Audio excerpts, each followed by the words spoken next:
Good morning બેટા. હવે અહીંયા લાસ્ટ જે ચર્ચા કરી હતી આપણે ઉપગણ સુધી શીખી ગયા હતા કે ઉપગણ કોને કહેવાય છે અને 1.2 કમ્પ્લીટ કર્યું. હવે જોઈએ છીએ કે આરના ઉપગણો તરીકે અંતરાલ શું છે. અંતરાલ તમને ખ્યાલ હશે કે કોઈ પણ દાખલા તરીકે મારે સંખ્યાઓ દર્શાવી છે તો એને હું કઈ રીતે દર્શાવું છું કે 4 અને 10 વચ્ચેની આવતી સંખ્યાઓ, એટલે કે એ શું છે 4 અને 10 ની વચ્ચેની સંખ્યાઓ કયું છે.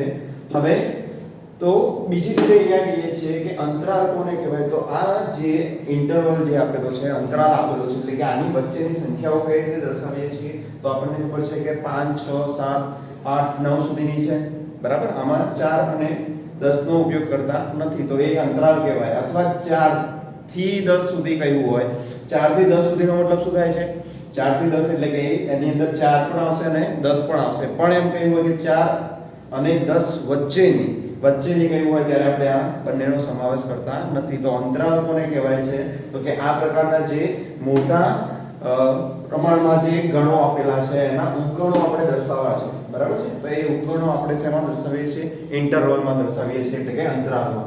તો એમાં પહેલું જ છે વિવૃત અંતરાલ. વિવૃત અંતરાલ આપણે કોને કહીએ છીએ તો વિવૃત અંતરાલનો મતલબ એ થાય છે કે જે અંતરાલમાં આપણે આ બંનેનો સમાવેશ કરતા નથી, એટલે કે એની વચ્ચેની સંખ્યાઓ. તો કે અહીંયાની ડેફિનેશન લખીએ છીએ કે જે અંતરાલમાં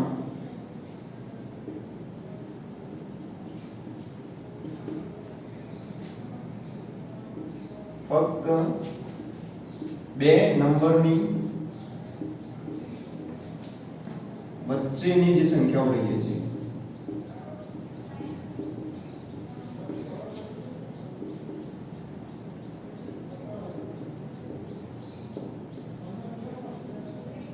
બીજું આપણે શું લખી શકીએ છીએ અહીંયા આગળ તો હું અહીંયા a અને b કોઈ પણ લઈ લઉં છું કે a અને b ની વચ્ચેની સંખ્યાઓ, a અને b ની વચ્ચેની સંખ્યાનો અંતરાલ.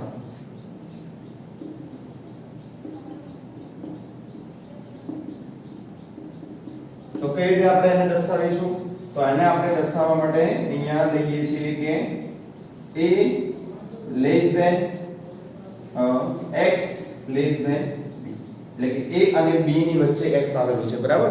તો આપણે જનરલી કોઈ પણ અંતરાલ દર્શાવવો હોય તો એ કઈ રીતે દર્શાવીએ છીએ અહીંયા a less than x less than b, એટલે કે આ જે x ની કિંમત છે એ a અને b ની વચ્ચેની કોઈ પણ સંખ્યાઓ તમે લઈ શકો છો. અને જનરલી હંમેશા અહીંયા કેવું હોય છે તો કે a અને b શું છે એમની વચ્ચે શું સંબંધ છે તો એ હંમેશા નાના હશે b કરતા. તો કઈ રીતે જોઈએ છીએ તો અહીંયા હું એક એક્ઝામ્પલ લઉં છું. પહેલા તો બીજું એક એ હોવું જોઈએ કે a અને b શેમાં હોવા જોઈએ તો a અને b belongs to r હોવા જોઈએ, એટલે કે r માંથી જ લેવાના છે. જે આપણે શું કહી શકીએ છીએ આની પરથી કે a less than b, a હંમેશા b કરતા નાના જ હશે. હવે અહીંયા હું લઉં છું કે 2 અને 5 ની વચ્ચેની સંખ્યાઓ, 2 અને 5 ની વચ્ચેની મને ખ્યાલ છે ઘણી બધી સંખ્યાઓ મળે છે. એવું જરૂરી નથી કે આપણે અહીંયા ધન સંખ્યાઓ, ધન પૂર્ણાંક સંખ્યાઓ જ લેવી. અહીંયા તમે કોઈ પણ સંખ્યાઓ લઈ શકો છો, 2.1 2.3 એ રીતે અસંખ્ય સંખ્યાઓ આપણને કોઈ પણ અંતરાલમાં મળે છે. કેમ? કારણ કે કોના પર વ્યાખ્યાયિત છે, r પર વ્યાખ્યાયિત છે માટે. તો અહીંયા આપણે શેના માટે જોઈએ છે, r ના ઉપગણો તરીકે અંતરાલ જોઈએ છીએ. તો માટે એની વચ્ચે આપણને r ની વાસ્તવિક સંખ્યાઓ, એટલે કે જે r જે છે એ વાસ્તવિક સંખ્યાઓનો ગણ છે તો એની વચ્ચેની આવતી બધી જ વાસ્તવિક સંખ્યાઓ આની અંદર સમાય છે. એટલે કે આને વિવૃત અંતરાલ, એટલે કે ઇંગ્લિશમાં કહેવામાં આવે છે ઓપન ઇન્ટરવલ, એટલે કે બંને બાજુથી ઓપન છે. તો કઈ રીતે ઓપન છે તો અહીંયા 2 અને 5 અંદર લેતા નથી માટે એને આપણે કહીએ છીએ ઓપન ઇન્ટરવલ, એટલે કે વિવૃત અંતરાલ. વિવૃત અંતરાલમાં તમને ખ્યાલ આવી ગયો, બરાબર છે. તો તેને આપણે જનરલી કઈ રીતે દર્શાવીએ છીએ તો અહીંયા લખીએ છીએ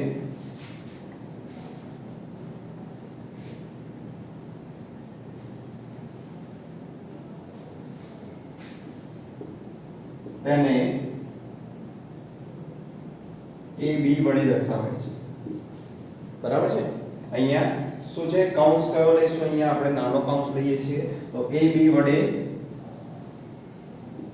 દર્શાવાય છે. અને વાંચન કઈ રીતે કરીએ છીએ તો વિવૃત અંતરાલ a b,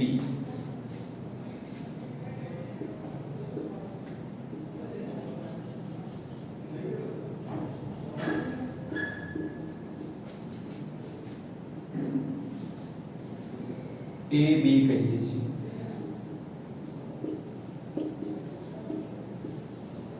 વિવૃત અંતરાલમાં આપણે a અને b નો સમાવેશ કરતા નથી, માટે આપણે અહીંયા શું લખ્યું છે, a અને b જે છે ત્યાં આગળ આપણે ઇક્વલ ની સાઈન નથી કરી.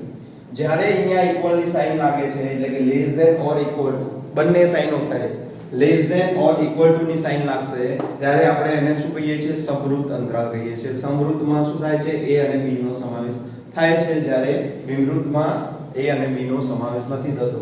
તો આપણને અહીંયાથી શું ખ્યાલ આવે છે કે વચ્ચેની સંખ્યાઓ આપણે જનરલી અહીંયા જોતા હોઈએ કે એની વચ્ચેની સંખ્યાઓ કહેવી હોય ત્યારે આપણે કયો અંતરાલ લઈએ છીએ, વિવૃત અંતરાલ લઈએ છીએ. અને 2 થી 5 ની સંખ્યાઓ કઈ છે, 2 થી 5 સુધીમાં જ્યારે આપણે પ્રયોગ કરીએ છીએ ત્યારે આપણે સમૃદ્ધ અંતરાલનો ઉપયોગ કરતા હોઈએ છીએ.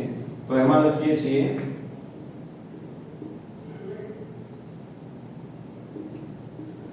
સમૃદ્ધ અંતરાલ કોને કહેવાય, તો જે અંતરાલમાં ફક્ત 2 નંબર ની વચ્ચેની સંખ્યાઓ નહીં, અહીંયા એનાથી ઉલટું છે, જે અંતરાલમાં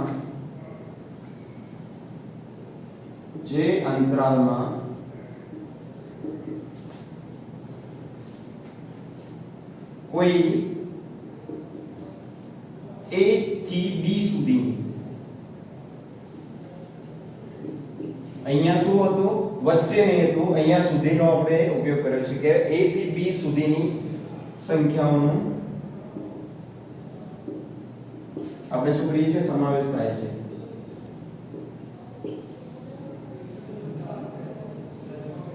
ઓકે, પછી બીજું શું છે, a અને b ની વચ્ચેની સંખ્યાઓનો અંતરાલ છે, તો આ a થી b સુધીની સંખ્યાઓનો અંતરાલ છે. તો a થી b સુધીની સંખ્યાનો અંતરાલ.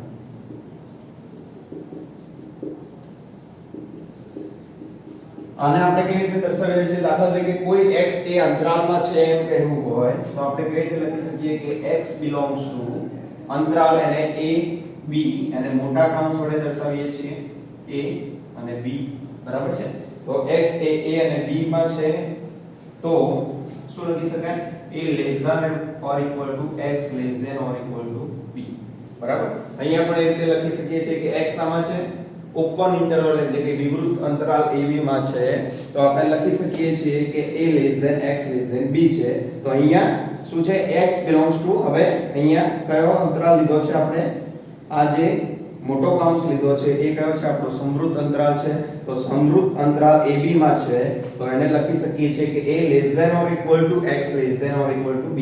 તો આ બંનેમાં શું તફાવત છે તમે જોઈ શકો છો, અહીંયા ફક્ત લેસ ધેન આપેલું છે, અહીંયા a અને b નો સમાવેશ થતો નથી, જ્યારે અહીંયા less than or equal to આપેલું છે તો એમાં a અને b નો સમાવેશ કરીએ છીએ. ઓકે, તો અહીંયા સુધી ખ્યાલ આવી ગયો. તો x belongs to ab, અહીંયા કયો અંતરાલ વાંચીશું, સમૃદ્ધ અંતરાલ ab, a less than or equal to x less than or equal to b. તો અહીંયા શું લખવું પડે છે બીજું, તો કે a અને b શેમાં છે, belongs to r છે, અને a less than b હંમેશા હોય છે, બરાબર. હંમેશા કોઈ પણ અંતરાલ લઈએ એમાં આગળની જે સંખ્યા આપેલી છે પાછળની સંખ્યા કરતા નાની જ હશે, બરાબર છે. તો એ લખી શકીએ, અથવા અહીંયા એક્ઝામ્પલ લખવું હોય તો કે 2 અને 5 જે છે એને સમૃદ્ધ અંતરાલ એટલે કે મોટા કૌંસમાં લખીએ છીએ. એને શેના વડે દર્શાવે છે, તો તેને a b વડે દર્શાવાય છે.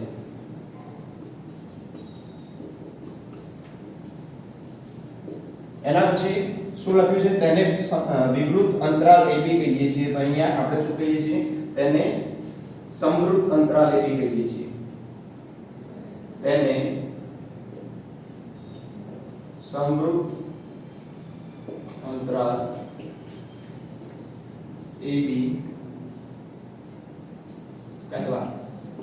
ઓકે, તો વિવૃત અને સમૃદ્ધમાં હવે ખ્યાલ આવી ગયો.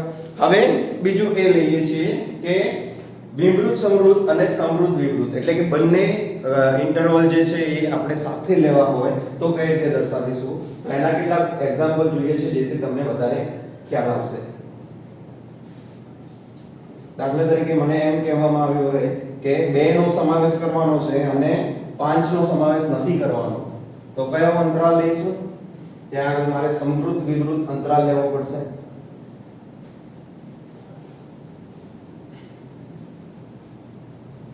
તેમાં ફર્સ્ટ લઈએ છીએ વિવૃત અંતરાલ.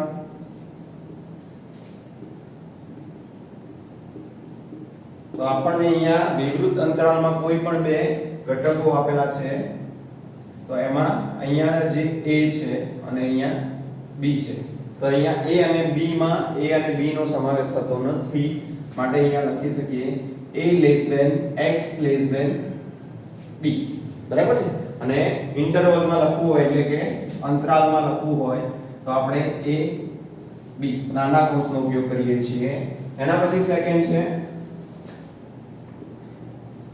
સમૃદ્ધ અંતરાલ. તો અહીંયા જે લખીએ છીએ એ કેવો છે, અહીંયા એનો સમાવેશ કરીએ છીએ આપણે. તો અહીંયા લખીએ છીએ a b છે અને a x b લઈએ છીએ. અહીંયા સુધી ખ્યાલ આવી ગયો. હવે એને કઈ રીતે લખાય છે, તો આને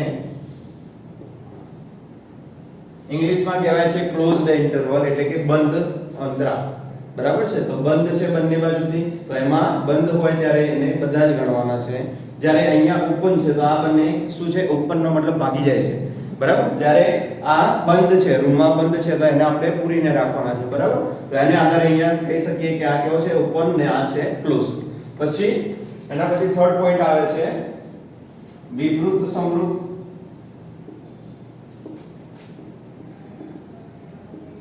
અંતરાલ. ને નેક્સ્ટ આવશે સમૃદ્ધ વિવૃત અંતરાલ.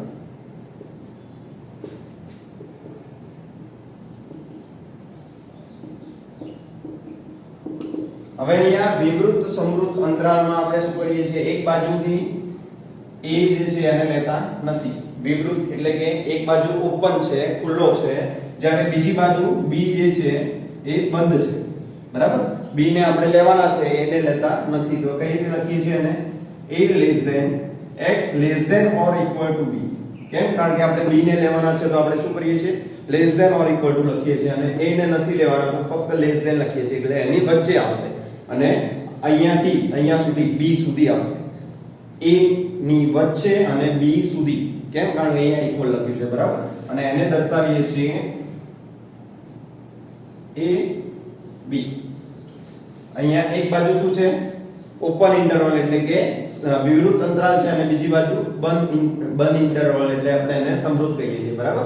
હવે એવી જ રીતે અહીંયા સમૃદ્ધ વિવૃત અંતરાલ લઈએ છીએ. તો સમૃદ્ધ વિવૃત અંતરાલમાં સમૃદ્ધ હોય ત્યાં આગળ આપણે શું કરીએ છીએ, ડોટ લખીએ છીએ, એટલે કે એનો સમાવેશ થાય છે. અને અહીંયા b નો સમાવેશ કરતા નથી. તો એને કઈ રીતે લખીએ છીએ, a x b. તો અહીંયા a નો સમાવેશ થયો છે અને b નો નથી થયો, તો એને આપણે દર્શાવી શકીએ છીએ કે ક્લોઝ ઇન્ટરવલ a અને b છે, અને અહીંયા ઓપન થાય છે. એટલે કે અહીંયા કયો અંતરાલ લીધો છે, આપણે સમૃદ્ધ અંતરાલ લીધો છે, અને b માટે વિવૃત અંતરાલ લીધો છે. તો અહીંયા સુધી ખ્યાલ આવી ગયો. હવે નેક્સ્ટ આપણો ટોપિક છે કે ઘાતગણ કોને કહેવાય છે. હવે આની વિશે ડિટેલમાં તમે એક્સરસાઇઝ નેક્સ્ટ જે આપણી સ્વાધ્યાય 1.3 છે એમાં જોઈશું. બરાબર છે. હવે ઘાતગણ કોને કહીએ છીએ,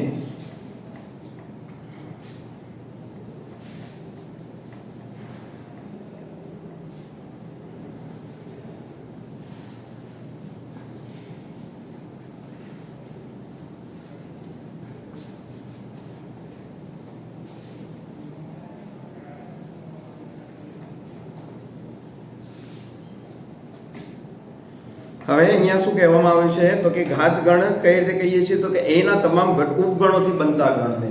તો અહીંયા હું લખું છું ઘાતગણ, જેને આપણે કહીએ છીએ કે કોઈ પણ એક ગણ આપેલો છે, એના તમામ ઉપગણોથી આપણે જે ઇન્ટરવલ બનાવીએ છીએ, જે આપણે એને ગણ બનાવીએ છીએ, તો એ ગણ શું છે, આપણો ઉપગણોથી બનતા ગણને આપણે શું કહીએ છીએ, ઘાતગણ કહીએ છીએ. તો એની ડેફિનેશન લખીએ છીએ કે વ્યાખ્યા શું થશે, તો કે કોઈ ગણ a ના ઉપગણોથી બનતા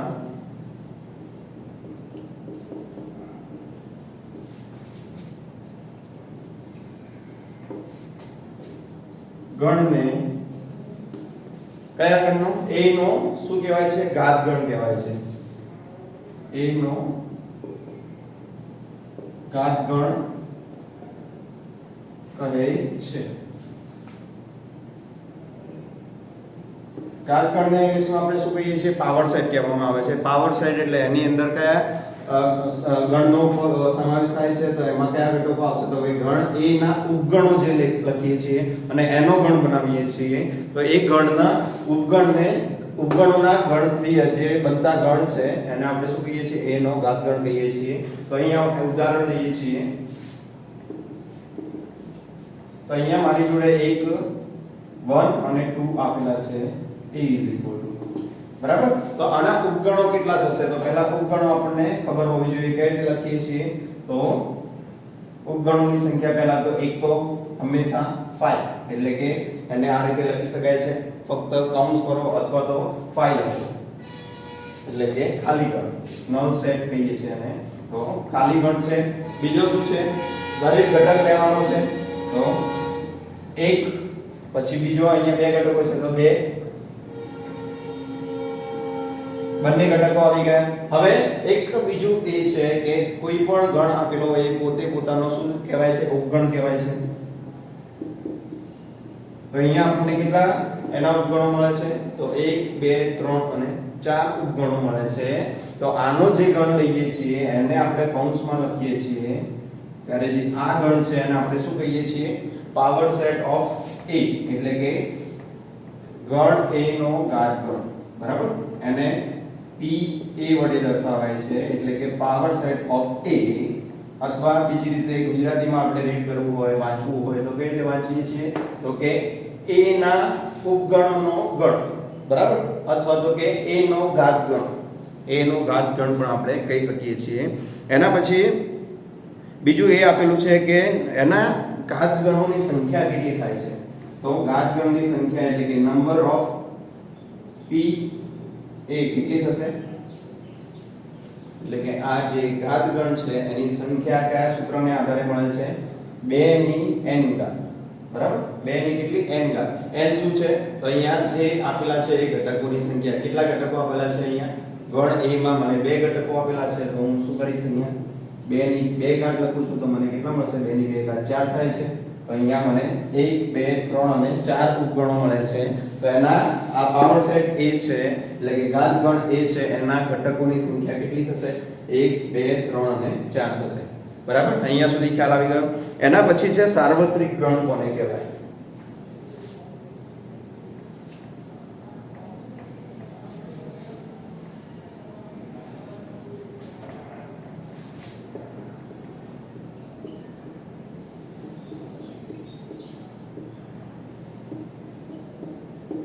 આને p વડે દર્શાવીએ છીએ આપણે p કહેવાય અને આને u વડે દર્શાવવામાં આવે છે એટલે કે યુનિવર્સલ સેટ યુનિવર્સલ નો મતલબ શું થાય છે સાર્વત્રિક ગણ તો સાર્વત્રિક ગણ કોને કહેવાય તો કે જેની અંદર સમગ્ર વસ્તુઓનો સમાવેશ એટલે કે સમગ્ર ઘટકોનો સમાવેશ થઈ જતો હોય અથવા સમગ્ર ગણનો સમાવેશ થઈ જતો હોય તો અહીંયા હું નંબર માટે યુનિવર્સલ સેટ કયો છે આપણો સાર્વત્રિક ગણ નંબર માટે આપણે જોઈ શકીએ છીએ આપણને ખ્યાલ છે વાસ્તવિક સંખ્યાઓનો ગણ સૌથી મોટો ગણ છે તો આ a શું થશે r એ આપણો કેવો ગણ છે સાર્વત્રિક ગણ છે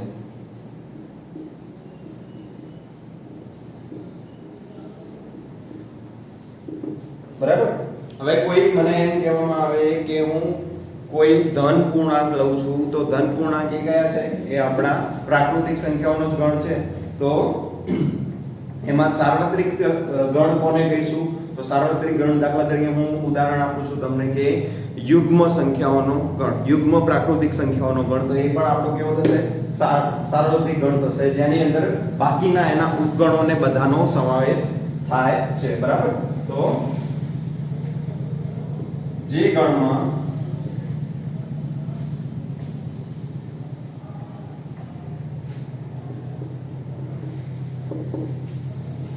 બધા જ ગણનો સમાવેશ થતો હોય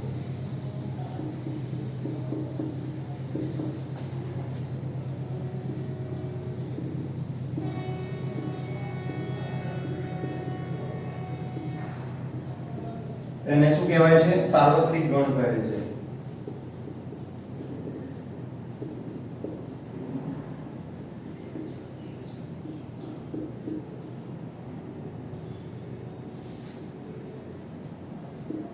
બરાબર. તો એની અંદર જે ગણોનો સમાવેશ કરીએ છીએ, દાખલા તરીકે a નો સમાવેશ શામાં થાય છે? a સબસેટ ઓફ, એટલે કે a u નો ઉપગણ છે અથવા r નો ઉપગણ છે, તો એ શું લખી શકીએ? a સબસેટ ઓફ u થશે અને u એનો શું કહેવાય છે? સાર્વત્રિક ગણ કહેવાય છે. અથવા b લઈએ, a b c d એ બધા જ જો એની અંદર આવતા હોય તો એને આપણે શું કહીએ છીએ? સાર્વત્રિક ગણ કહીએ છીએ. બરાબર છે. તો અહીંયા હું એક્ઝામ્પલ લઉં છું. a is equal to મારી જોડે છે 1 2, b is equal to મને કહ્યું છે કે પ્રાકૃતિક સંખ્યાનો ગણ,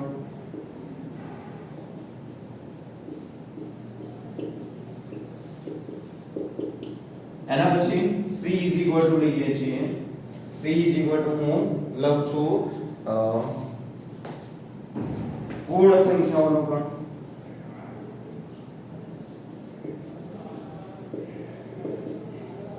અને છેલ્લે d is equal to હું લઉં છું d is equal to પૂર્ણાંક સંખ્યાઓનો ગણ.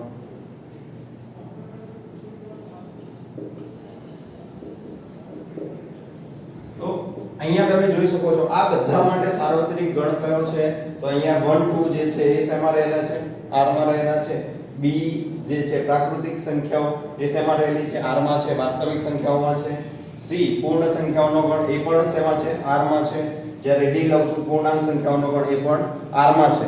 બરાબર. અથવા અહીંયા શું કહી શકીએ કે આ બધા ફક્ત r માં નહીં પણ શેમાં છે? q માં પણ છે. તો q પણ અહીંયા આ જે આપેલા છે એની માટે કેટલા સાર્વત્રિક ગણ હશે? એક તો q પણ થશે. q એટલે કે આપણે સમય સંખ્યાઓનો ગણ, સમય સંખ્યામાં બધી સંખ્યાઓનો સમાવેશ થાય છે. તો q એ સાર્વત્રિક ગણ છે.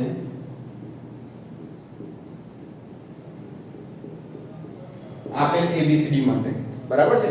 એવી જ રીતે ફરી આના માટે હું એ પણ લખી શકું કે R એ પણ કેવો છે? સાર્વત્રિક ગણ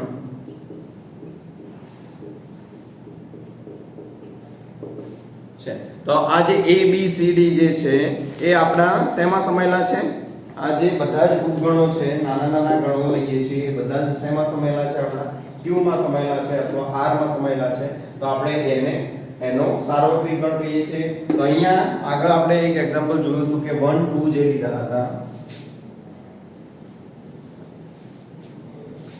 1 2 લીધા હતા કે a is equal to 1 2 લઈએ છીએ.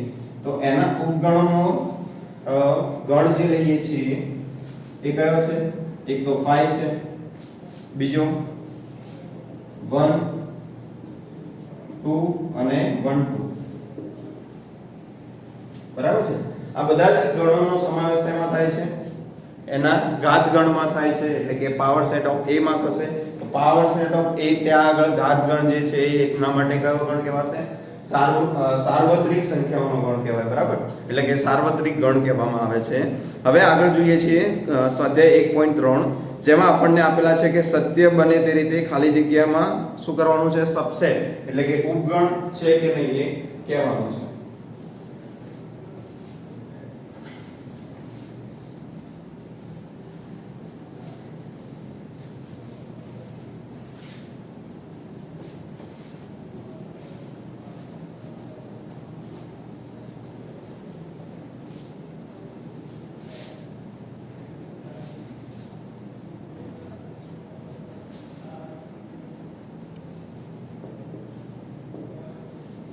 જેમાં ક્વેશ્ચન 1 આપણને આપેલો છે કે ઉપગણ છે કે નહીં તે જણાવો. તો પહેલામાં શું છે? 2 3 4 આપેલા છે અને વચ્ચે બ્લેન્ક આપેલી છે. બરાબર.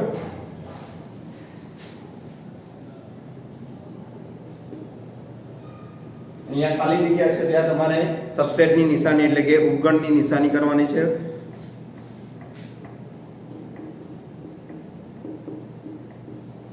અહીંયા તમે જોઈ શકો છો આ 2 3 4 જે છે ત્રણ ઘટકો જે છે 2 3 4 એ આમાં પણ છે 2 3 4. તો અહીંયા આપણે શું લખી શકીએ? સબસેટ એટલે કે આ જે ગણ છે એ આ ગણનો શું છે? ઉપગણ છે. બરાબર છે. હવે એવી રીતે સેકન્ડ છે ABC. અને સામે લખેલું છે BCD.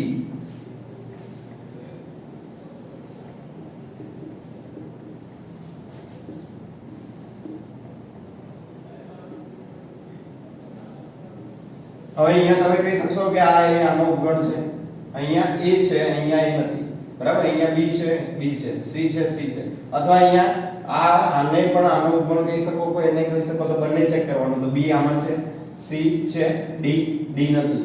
તો આપણે અહીંયા શું લખીએ છીએ કે નોટ સબસેટ, એટલે કે બંને સબસેટ એકબીજાના ઉપગણ નથી, બરાબર? હવે એવી રીતે આગળ જોઈએ છીએ. તો X એ તમારી શાળાનો ધોરણ 12 નો વિદ્યાર્થી છે અને X એ તમારી શાળાનો વિદ્યાર્થી છે. તો હા, કોઈ પણ આપણી દાખલા તરીકે ધોરણ 12 માં ભણતા અથવા ધોરણ 11 માં ભણતા શાળાનો વિદ્યાર્થી હોય તો એ હંમેશા આપણી શાળાનો તો વિદ્યાર્થી થશે. તો ત્યાં આગળ આપણે શું લખીએ છીએ? સબસેટ. પછી સમતલમાં વર્તુળ છે, X એ સમતલમાં વર્તુળ આપેલું છે અને X એ આ જ સમતલનું એકમ ત્રિજ્યાવાળું વર્તુળ છે. હવે આપણને આગળ શું કહ્યું છે કે સમતલમાં વર્તુળ આપેલું છે પણ કેટલી ત્રિજ્યાવાળું આપેલું છે એ આપણને ચોક્કસ ખબર નથી. તો અહીંયા આપણને ચોક્કસ માહિતી નથી કે આ એ 1 સેમી ત્રિજ્યાવાળું છે કે નહીં, બરાબર? એનું ઉલટું આપેલું હોત તો આપણે સબસેટ કહી શકત, પણ અહીંયા એવું આપેલું નથી. તો અહીંયા શું થશે? નોટ સબસેટ, એટલે કે એનો ઉપગણ નથી. પછી 5મા નંબરમાં છે X એ શું છે? સમતલમાં ત્રિકોણ છે. તો X એ સમતલમાં લંબચોરસ છે. બંને અહીંયા એક ત્રિકોણ છે અને એક લંબચોરસ છે. અહીંયા ચોખવટ નથી કરેલી કે ક્યાં આગળ કયું આપેલું છે, બરાબર? એટલે કે એની અંદર આપ્યું છે કે એની બહાર આપ્યું છે એવું આપણને નથી દર્શાવેલું. તો અહીંયા ફરીથી એના જેવું જ છે. અહીંયા પણ આપણે શું લખી શકીએ કે ઉપગણ નથી, એટલે કે અહીંયા નોટ સબસેટની નિશાની આવશે. પછી એના પછી છે કે X એ સમતલમાં સમબાજુ ત્રિકોણ છે અને X એ આ જ સમતલનો ત્રિકોણ છે. તો અહીંયા બંનેમાં શું થાય છે? એક સમતલમાં સમબાજુ ત્રિકોણ આપેલો છે અને X એ અહીંયા શું છે? આ જ સમતલનો ત્રિકોણ છે. તો આ જ સમતલનો કોઈ પણ ત્રિકોણ લઈ શકીએ છીએ. તો અહીંયા શું કહી શકીએ? સબસેટ કહી શકીશું. હવે જો નાનો સબસેટ કદાચ આપેલો હોય તો આપણે નહીં કહી શકીએ, બરાબર? અહીંયા એક્ઝેક્ટલી આપણને આઈડિયા નથી કે કયો એનો સમતલમાં સમબાજુ ત્રિકોણ છે કે નહીં અને સમતલનો ત્રિકોણ છે કે નહીં.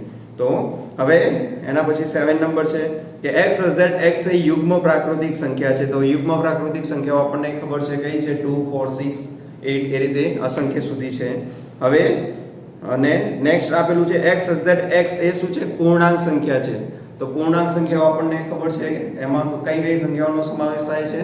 તો 0 1 2 3 4 5 એ રીતે અસંખ્ય સુધી અને માઈનસમાં પણ એ રીતે અસંખ્ય સુધી થાય છે. તો એની અંદર આપણને ખબર છે કે n ની જે નેચરલ જે પ્રાકૃતિક સંખ્યાઓનો ગણ છે એ હંમેશા ઝેડમાં સમાયેલો હોય. તો ત્યાં આગળ આપણે શું કરીએ છીએ કે આ જે આગળ આપેલો છે એ એનો સબસેટ છે બીજાનો, બરાબર?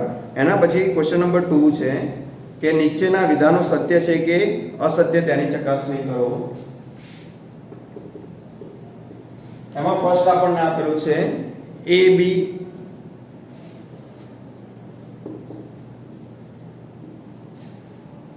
does not subset BCA.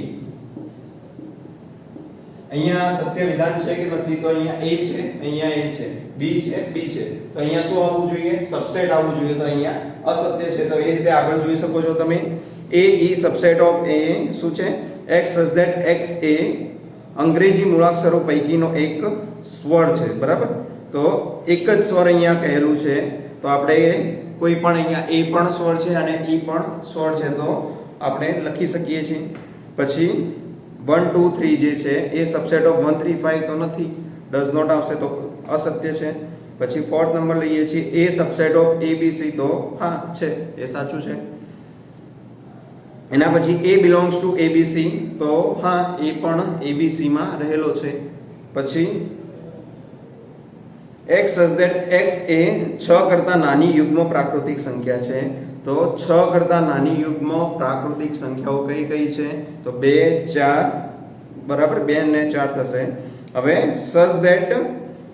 Subset of X એ 36 નો અવયવ હોય તેવી પ્રાકૃતિક સંખ્યા છે. તો 36 ના અવયવો પહેલા તો લખી નાખીએ છીએ. અહીંયા 6 કરતા નાના કયા? 2 અને 4 આવશે અને 36 ના અવયવો કયા થાય છે? 36 ના અવયવો આપણને મળે છે 9 × 4, પછી 12 × 3, 6 × 6 અને 36 × 1. તો આની અંદર 2 છે અહીંયા, એ 2 અહીંયા આગળ સમાયેલો છે, તો હા 18 દુ 36 પણ બાકી છે હજુ, તો અહીંયા 2 છે, 2 છે, 4 છે અહીંયા, તો 4 છે અહીંયા, બરાબર છે. તો આપણે શું લખી શકીએ? સબસેટ લખી શકીએ છીએ. એના પછી એ સાચું છે. પછી એના પછી એ આપેલો છે, એને આધારે નીચેના વિધાનો પૈકી કયા વિધાનો અસત્ય છે અને શા માટે? તો હવે જોઈએ છે ક્વેશ્ચન નંબર 3 માં. અહીંયા જે સમ બાકી છે એ બેટા મેં તમને ડાયરેક્ટલી સમજાવી દીધા છે, ને બોર્ડ પર નથી લખ્યા, એ તમારે જાતે લખવાના છે. હવે અહીંયા ક્વેશ્ચન નંબર 3 હું તમને સમજાવું છું. એમાં પણ આવું જ છે, એકદમ સરળ આપેલું છે આપણને.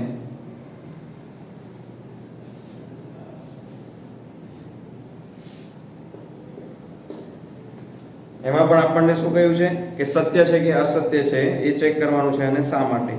તો અહીંયા 3/4 સબસેટ ઓફ A છે. પહેલું A આપણને શું આપેલું છે? A આપણને 1 2 3 4 આપેલા છે અને 5 આપેલા છે. અને શું કહ્યું છે? 3/4 સબસેટ ઓફ A. 3 તો અહીંયા જોઈ શકીએ છીએ 3 અને 4, આ જે આખો જે ગણ છે એ આની અંદર સમાયેલો છે, તો હા A ની અંદર સમાયેલો છે, તો આપણે કહી શકીએ કે આ સાચું છે. પછી એના પછી સેકન્ડ લઈએ છીએ. સેકન્ડમાં શું છે? 3/4 belongs to A.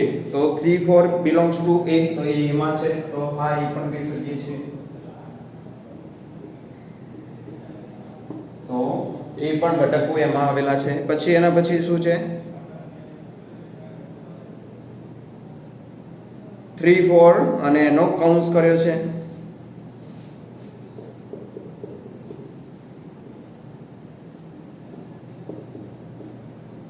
ડબલ કૌંસમાં આપણને આપેલું છે, અને શું કહ્યું છે? સબસેટ ઓફ A છે કે નહીં?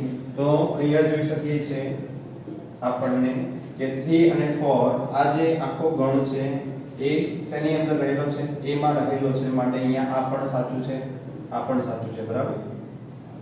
પછી 4 નંબર જોઈએ છીએ, તો 1 belongs to A. 1 belongs to A છે. અહીંયા શું આપેલું છે આપણને?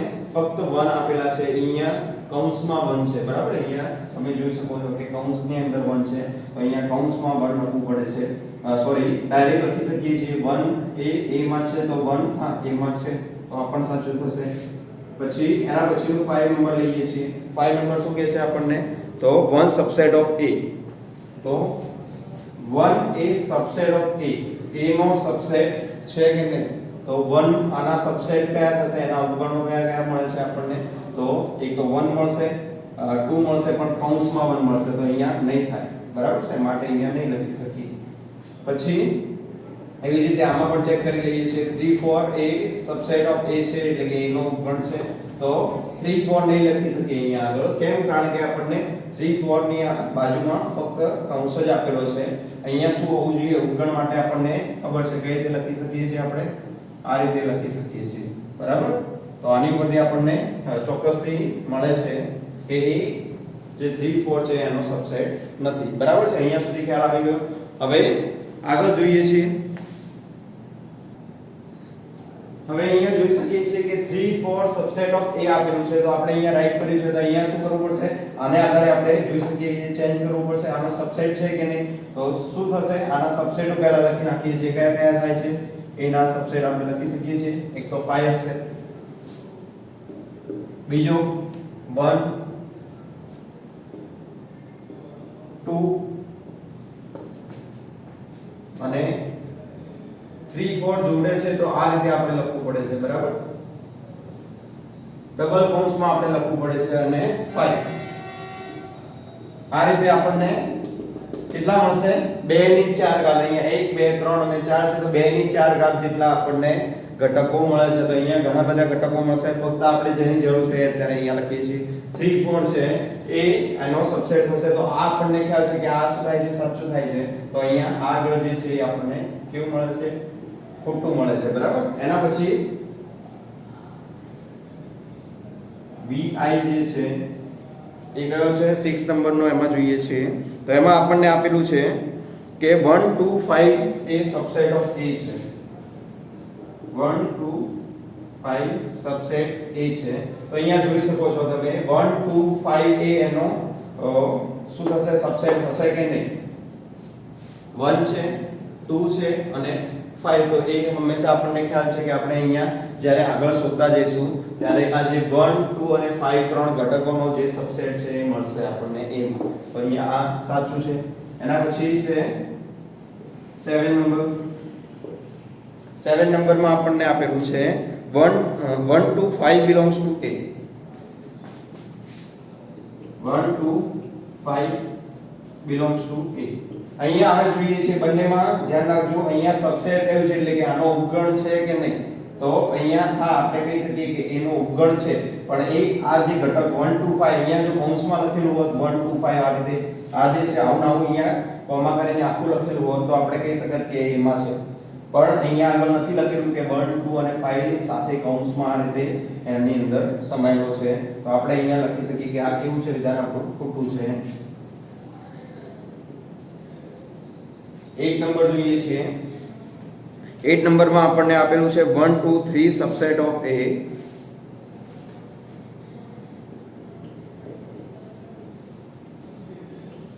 હવે અહીંયા જોઈ શકીએ છીએ કે અહીંયા 3A ઘટક નથી આપેલો આપણને. 3A અલગથી આ રીતે 1 2 ની જેમ આપણને અલગ ઘટક નથી આપેલો, એ આખો કૌંસમાં જ આપેલો છે. તો આનું આપણે વિભાજન નથી કરી શકતા. ઓકે, તો વિભાજન નહીં કરી શકીએ તો આ 3A એકલો એનો ઘટક થશે નહીં. તો આપણે એને આધારે જો લેવું હોય તો 1 2 અને 3 4 સાથે લઈ શકીએ છીએ, પણ અલગથી આપણે 3 અને 4 લઈ નથી શકતા. માટે અહીંયા તો શું કર્યું છે, અલગથી 3 આપેલા છે. તો અહીંયા શું છે, આ પણ ખોટું છે. એના પછી 9 નંબર જોઈએ છે. 9 નંબરમાં શું કહ્યું છે, 5 belongs to A.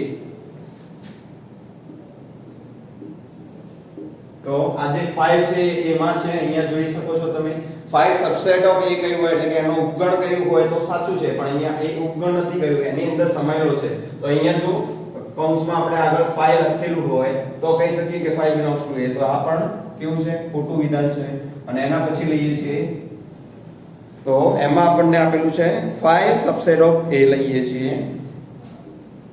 તો અહીંયાથી આપણે આગળ જોઈએ કે પ્રમાણે કે 5 સબસેટ ઓફ A ચોક્કસથી સાચું છે. ઓકે, એનો ઉપગણ છે પણ એની અંદર એનો ઘટક નથી. બરાબર છે. પછી નેક્સ્ટ આપણને આપેલું છે 5 સબસેટ ઓફ A. અહીંયા આપણે જોઈ શકીએ છીએ આપણે શું કર્યું છે, ફક્ત 5 લખ્યો છે, આ રીતે કૌંસમાં 5 લખ્યો નથી. બરાબર છે. તો જે 5 છે એનો શું થશે, સબસેટ થશે, પરંતુ કૌંસમાં 5 લખવાની જરૂર નથી. 5 માં આપણે શું કરીએ છીએ, યા તો તમે ફક્ત કૌંસ લખો અને સબસેટ ઓફ A કહો છો તો સાચું છે, અથવા 5 સબસેટ ઓફ A કહો છો તો સાચું છે. બંને જોડે અહીંયા નહીં લખી શકીએ. બરાબર છે. તો આ વિધાન પણ આપણને કેવું મળે છે, ખોટું છે. ખ્યાલ આવી ગયો કેમ? તો આ એનું કારણ છે, એટલે કે આ એનો સબસેટ થશે. ખાલી ગણ કોઈ પણ ગણનો ઉપગણ હોય પણ ડાયરેક્ટ અહીંયા શું કરીએ છીએ આપણે, 5 એ જે છે એ ઘટક એમાં આવેલો જ નથી. અહીંયા 5 એ ઘટક આપેલો જ નથી. તો આપણે કઈ રીતે લખી શકીએ કે આ કૌંસમાં 5 એ એનો ઉપગણ છે. તો અહીંયા આગળ આપણને મળે છે કે એ વિધાન ખોટું છે.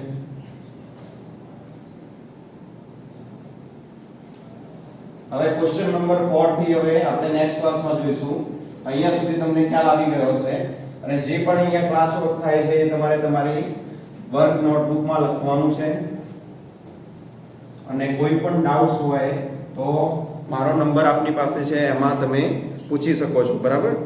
અને ના હોય તો લખી લઈએ છીએ 8732941177 Tarun Patel. Okay, thank you.